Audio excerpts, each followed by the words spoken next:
human rights movement together. Thank you.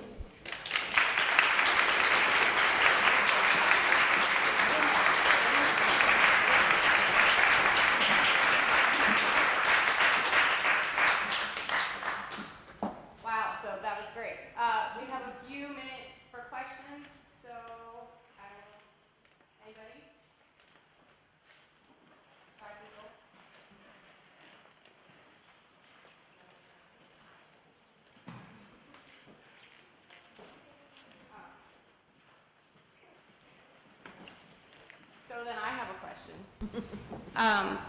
Why do you feel that, what is different between community organizing in the 1960s and in the 21st century? So one question I always get from my students in every class I teach is, what happened to community organizing?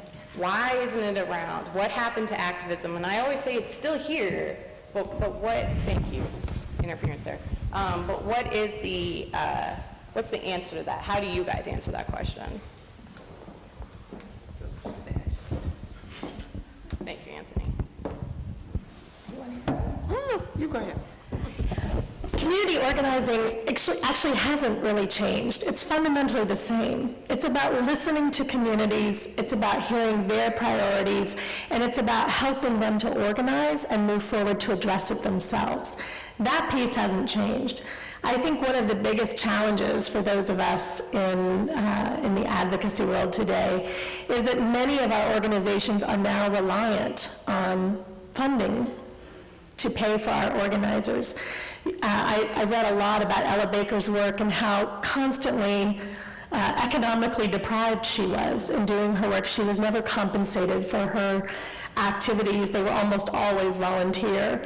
And the truth is that's still the case today, but in times when communities are struggling to feed their families, to put food on the table, it's very difficult to ask them to take on more volunteer work. And organizations like mine, who actually have field organizers on staff, have to then worry about how do we sell the vision of movement building to the people who give us money. It's something that we are committed to doing, and many groups are doing, in fact, around the country, but it is a challenge. And part of this has to be about envisioning a way to do organizing work that's not reliant on other sources of funding. You want to add something? Is there anyone in the audience who wants to speak? No? Okay. You do? Okay, Jane. Thank you, sir. I keep reading about how our good President Obama's people in the Justice Department are tightening things up worse than ever.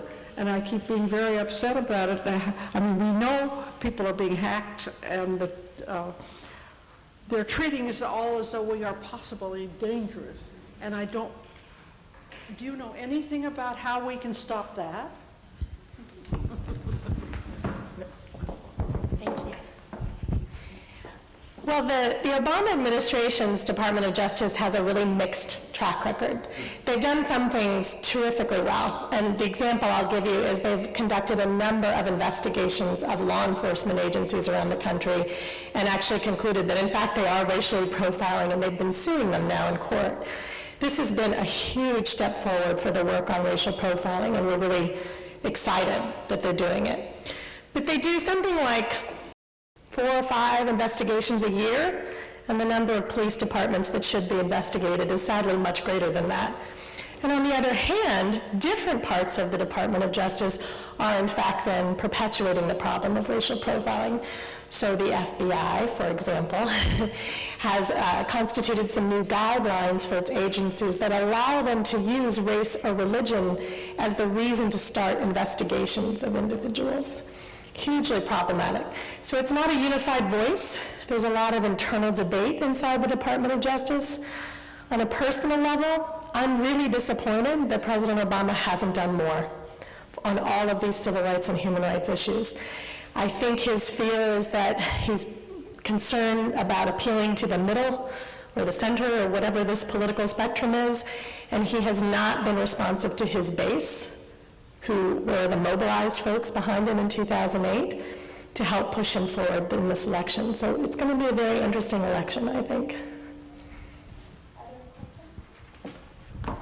No. Okay.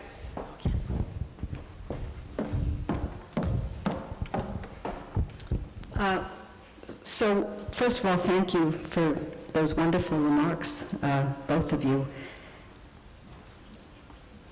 I'm thinking about your remarks about racial profiling and the continuation of racial profiling, the need, obviously, to stand up to it and speak out about it, organize against it.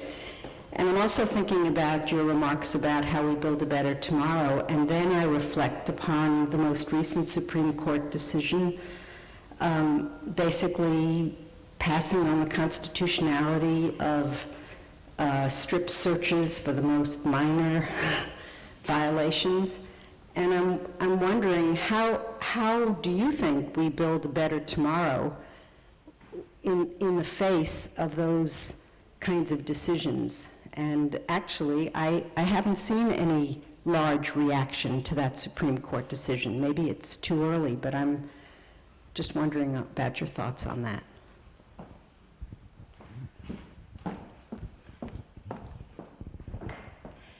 So we're in the midst of a real effort by the conservative right wing to criminalize communities of color.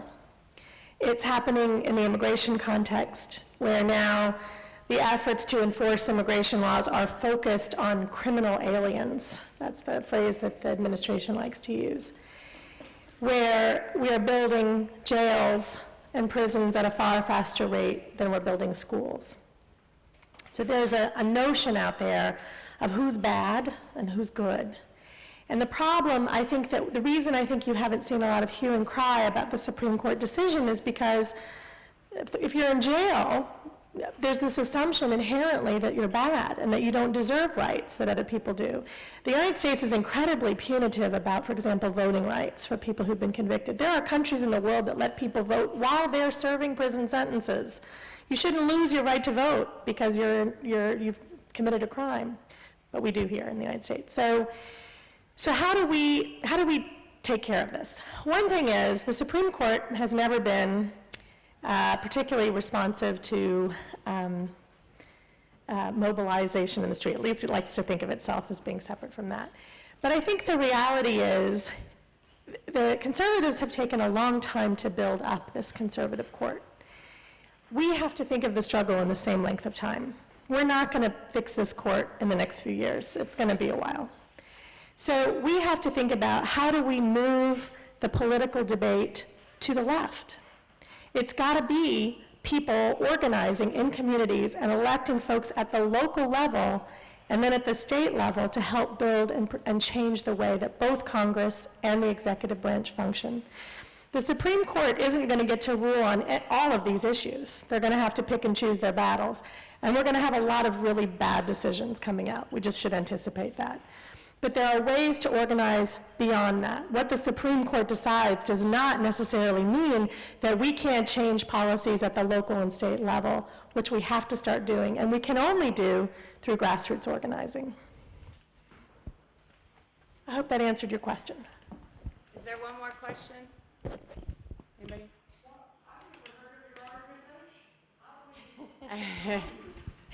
The question was, how do we join Rights Working Group? And I've never heard of you, and it sounds like such great work, so. Well, Rights Working Group is actually not very much in the public eye because we're a coalition.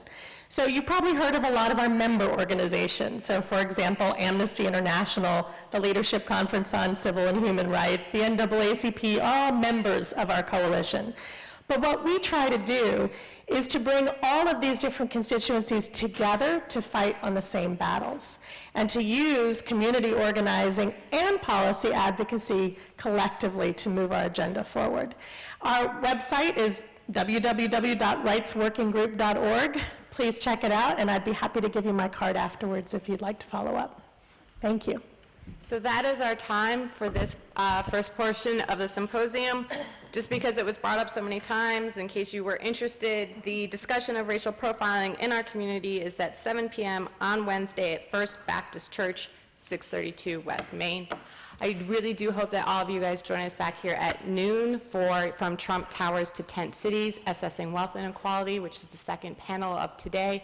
And please join me in thanking so much Margaret Huang and Deborah McDowell.